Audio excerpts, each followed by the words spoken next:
Non, c'est pas possible. Encore?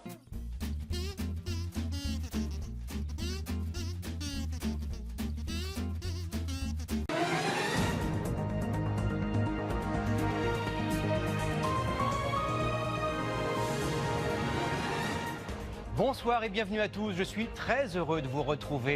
Non. Le tueur présumé a très vite été identifié, un homme de 29 ans, né à Strasbourg, fiché S pour radicalisation islamiste. La traque continue. L'agglomération strasbourgeoise en état de siège. L'objectif est connu, retrouver l'auteur de la fusillade d'hier soir, comprise par des automobilistes encore choqués ce matin. Il faut qu'on soit protégé.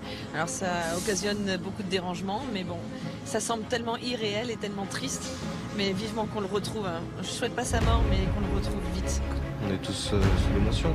On pense aux gens qui souffrent et ça fait peur. Alors vous savez, d'habitude, moi je fais des vidéos du genre humoristique, des podcasts, des sketchs, ou même encore des vidéos gaming sur ma chaîne secondaire. Mais là on va rien faire de tout ça encore une fois. Exactement hier, donc pour moi c'était hier, le 11 décembre 2018, il y a eu un attentat à Strasbourg qui a commis 3 morts et 12 blessés, dont 5 gravement. Autant dire que j'étais très choqué par cette annonce. Parce que de une, je m'y attendais pas, et de deux...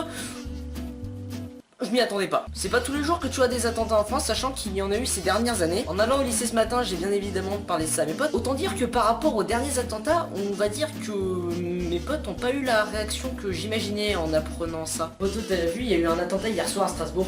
Ah bon? T'es pas au courant? Qu'est-ce qui s'est passé? Eh mec, 3 morts et 12 blessés et 5 gravement, tu devrais être au courant quand même. Merde, je suis dégoûté pour eux, putain. Ça c'est encore un taré ça. Tu sais, limite ils se disent dans leur tête, bah franchement c'est pas une surprise, hein. T'étais sûr qu'il allait y avoir un attentat, hein. Avec tout ce qui s'est passé en même temps, avec les gilets jaunes et tout, c'était sûr, hein. Oui, je suis d'accord avec toi, mais c'est quand même un attentat. Il y a eu des morts, bon il y en a eu 3, c'est pas comme au Bataclan où il y en a eu 200, mais c'est 3 morts quand même. Ça reste un attentat, hein. Le mec il les a pas tués à main nue, hein. Honnêtement, je ne comprends pas ces gens qui continuent à semer la terreur en France, mais moi je trouve ça vraiment inadmissible. Très honnêtement, je ne comprends pas pourquoi ces gens continuent de tuer des gens qui n'ont absolument rien fait, qui n'auront jamais rien fait. Donc voilà, moi je trouve que c'est vraiment inadmissible d'avoir des attentats en France. Donc voilà, s'il vous plaît monsieur le président, non on va pas lui parler lui. Donc j'ai juste envie de dire encore une fois dans cette vidéo que voilà, très fort Strasbourg.